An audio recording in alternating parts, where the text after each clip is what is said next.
KOMIR merupakan lembaga koordinasi dan komunikasi antara lembaga pemerintah dan masyarakat petani dalam kelembagaan irigasi. Berdasarkan keberadaannya, Komisi Irigasi mempunyai fungsi yang sangat strategis dalam pengembangan dan pengelolaan irigasi.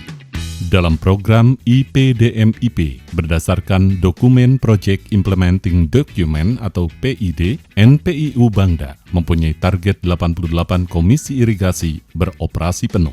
Target tersebut harus dicapai dari tahun 2017 sampai dengan tahun 2021. Dalam mengukur kinerja komisi irigasi, NPIU Bangda menyusun indikator penilaian, pemantauan dan penilaian kinerja perlu dilakukan untuk melihat sejauh mana tugas pokok dan fungsinya berjalan sesuai ketentuan agar tetap berada dalam koridor menuju capaian akhir program. Kemajuan kelembagaan Komisi Irigasi Provinsi dan Kabupaten tahun 2017-2019. Sejak dimulainya program IPDMIP pada tahun 2017, NPIU Bangda melakukan perubahan dan penyempurnaan aturan dan kebijakan. Salah satunya adalah memperbaiki indikator kinerja Komisi Irigasi. Proses penyusunan indikator tersebut melalui tahapan yang dilakukan secara partisipatif dengan melibatkan para pihak, baik di tingkat pusat maupun di tingkat daerah. Pembaharuan indikator Komisi Irigasi tersebut secara resmi diterbitkan melalui Panduan Evaluasi Kinerja Komisi Irigasi pada tanggal 5 Juli 2018. NPIU Bangda melakukan sosialisasi dan pembinaan kelembagaan Komisi Irigasi dalam bentuk penguatan kapasitas kelembagaan berupa workshop dan pelatihan dan pendampingan pada komisi irigasi di tingkat provinsi maupun di tingkat kabupaten. Hasil pembinaan mulai terlihat dengan adanya perhatian dari pemerintah provinsi dan kabupaten untuk membentuk kelembagaan komisi irigasi dari tahun 2018 sampai dengan pertengahan tahun 2019. Tahun 2017, data existing menunjukkan 42 komisi irigasi terbentuk. Tahun 2018 sebanyak 35 komisi irigasi dibentuk dan 11 komisi irigasi direvitalisasi. Tahun 2019 sebanyak 13 komisi irigasi dibentuk dan 14 komisi irigasi direvitalisasi. Data tersebut menunjukkan adanya kesadaran pemerintah daerah dalam meningkatkan peran kelembagaan komisi irigasi dilihat dari kenaikan yang cukup signifikan. Keberadaan dari komisi irigasi ini tentu akan sangat menjadi penting berkenaan dengan yang pertama memberikan masukan atau kontribusi kepada kepala daerah dalam rangka mengambil kebijakan berkenaan dengan pengelolaan irigasi di Kabupaten Sukabumi. Kemudian yang kedua tentu akan sangat punya peran menjembatani teman-teman para petani berkenaan dengan pengelolaan irigasi yang menjadi sumber terselenggaranya pertanian di Kabupaten Sukabumi. Kemudian yang ketiga yang paling utama ada peran dan fungsi dari Komisi Irigasi itu yaitu menentukan pola tanam global yang terjadi di Kabupaten Sukabumi. Tahun 2018, kemajuan kinerja Komisi Irigasi mulai menampakkan hasil pembinaan. NPIU Bangda memantau setidaknya sebanyak 45 komisi irigasi melaksanakan tugas fungsinya sebagai berikut. Pertama, rapat atau sidang rutin komisi irigasi dengan topik pembahasan sidang atau rapat yaitu penyusunan rencana pola dan tata tanam, penyusunan rencana tata tanam global dan rencana tata tanam detail, prioritas rehabilitasi jaringan irigasi dan ONP jaringan irigasi, memberikan saran rekomendasi kepada kepala daerah, hasil sidang pleno terkait dengan rencana pola tanam, rencana tata tanam global, dan rencana tata tanam detail, normalisasi dan rehabilitasi jaringan irigasi. Pada tahun 2019, kinerja Komisi Irigasi Provinsi dan Kabupaten lebih berkembang dalam melaksanakan tugas fungsinya. Hasil pemantauan menunjukkan sebanyak 85 komisi irigasi melakukan kegiatan sebagai berikut. Rapat atau sidang rutin komisi irigasi dengan topik pembahasan sidang atau rapat yang lebih bervariasi dan berkembang yaitu penyusunan rencana pola dan tata tanam, penyusunan rencana tata tanam global dan rencana tata tanam detail, prioritas rehabilitasi jaringan irigasi dan ONP jaringan irigasi, rapat pembahasan program kerja pengelolaan irigasi, rapat pembahasan perubahan iklim, rapat pembahasan alih fungsi lahan, dan rapat pembahasan peraturan daerah tentang Komisi Irigasi. Dari hasil rapat rutin atau sidang pleno tersebut menghasilkan rekomendasi untuk kepala daerah sebagai berikut: rencana pola tanam, rencana tata tanam global dan rencana tata tanam detail, normalisasi dan rehabilitasi jaringan irigasi, usulan kegiatan akibat perubahan iklim, pengaturan alih fungsi lahan, draft peraturan daerah tentang Komisi Irigasi.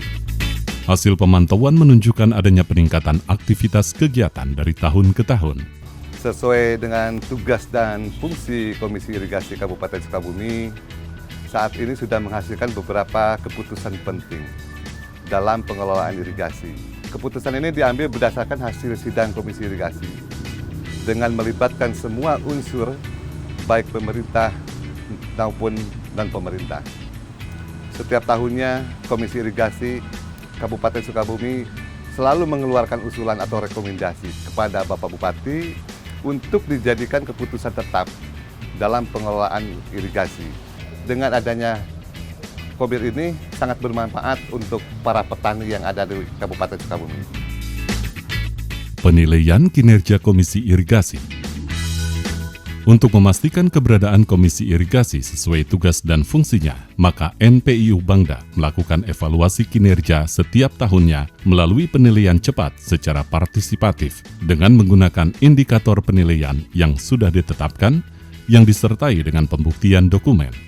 Hasil penilaian kinerja Komisi Irigasi yang dilakukan oleh NPIU Bangda tahun 2018 dan 2019 adalah sebagai berikut. Tahun 2018 hasil penilaian kinerja Komisi Irigasi, Komir yang berkategori baik sebanyak 34 komir, Komir yang berkategori cukup sebanyak 17 komir, Komir yang berkategori kurang sebanyak 19 komir. Tahun 2019 hasil penilaian kinerja Komisi Irigasi, Komir yang berkategori baik sebanyak 68 komir, Komir yang berkategori cukup sebanyak 17 komir, dan Komir yang berkategori kurang sebanyak 3 komir. Hasil analisa penilaian kinerja Komir tahun 2019 menunjukkan peningkatan dibanding dengan tahun 2018. Berdasarkan scoring penilaian kinerja skala 100, kinerja Komir menunjukkan peningkatan sebesar 15% secara kualitatif. Namun demikian capaian ini masih terdapat kelemahan. Berdasarkan hasil FGD, kekurangan dari keberadaan Komir ini yang terbesar adalah dari segi pendanaan dan pertanggungjawaban. Saat ini pendanaan masih masuk dalam kegiatan rutin pada OPD yang bersangkutan. Bagi kami Komisi Irigasi sangat besar sekali manfaatnya karena salah satu contoh kita sebagai P3 diajak dalam mengatur, dalam membuat suatu rencana tata tanam global atau disebut RTTG, dan juga sampai dengan adanya rencana tata tanam yang detail. Bagaimana pengaturan air irigasi di daerah irigasi masing-masing, sehingga petani bisa mengatur kondisi air yang dibutuhkan di dalam pengelolaan air sawah. Kami sebagai P3A atau GP3 Mitra Cai semakin berdaya bahwa masyarakat diajak dalam pengelolaan daerah irigasi dalam berbagai usulan, dan sehingga wawasan para P3 Mitra Cai itu bertambah bagaimana untuk pengelolaan dan pengaturan air. Verifikasi BPKP kinerja Komisi Irigasi 2018-2019. Dalam program IPDMIP, kinerja Komisi Irigasi merupakan salah satu indikator keberhasilan. Hasil verifikasi BPKP dari tahun 2018 dan 2019 adalah sebagai berikut. Tahun 2018, BPKP memverifikasi sebanyak 70 komir dengan hasil 50 komir dinyatakan beroperasi penuh. Tahun 2019, BPKP memverifikasi 88 komir dengan hasil 85 komir dinyatakan beroperasi penuh. Capaian kemajuan kinerja berdasarkan hasil verifikasi menunjukkan kemajuan yang cukup signifikan. Sebagai apresiasi pada bulan November 2019, NPIU Bangda memberikan penghargaan kepada Komisi Irigasi yang mempunyai prestasi baik. Kemajuan kinerja masa pandemi COVID-19 dan New Normal tahun 2020. Pandemi COVID-19 sejak awal Maret 2020 telah berpengaruh terhadap kebijakan pemerintah dalam melaksanakan tugas rutinnya. Salah satunya adalah pelaksanaan work from home atau WFH atau bekerja dari tempat tinggal atau rumah bagi seluruh aparat pemerintahan dan masyarakat. Kondisi tersebut menyebabkan terjadinya perubahan tatanan kebijakan maupun pelaksanaan kegiatan. Dalam mengantisipasi hal tersebut, Ditjen Bina Pembangunan Daerah Kemendagri mengeluarkan panduan rapat atau sidang Komisi Irigasi masa pandemi COVID-19 yang bertujuan untuk memberikan tuntunan dan petunjuk dalam pelaksanaan sidang atau rapat Komisi Irigasi sesuai dengan hasil yang diharapkan pada saat pandemi COVID-19. Adaptasi kegiatan terhadap pandemi COVID-19 secara bertahap dapat diatasi oleh daerah, sehingga Komisi Irigasi tetap beroperasi dan menjalankan sesuai dengan fungsinya, meskipun terjadi penurunan aktivitas. Tantangan Komisi Irigasi ke depan. Tantangan berat tersebut adalah Komisi Irigasi akan menghadapi isu-isu ketahanan pangan pada masa pandemi COVID-19, defisit pangan, dukungan percepatan tanam untuk antisipasi defisit pangan, dan perubahan iklim, terutama periode kemarau yang akan mempengaruhi hasil produksi padi pada 2020-2021.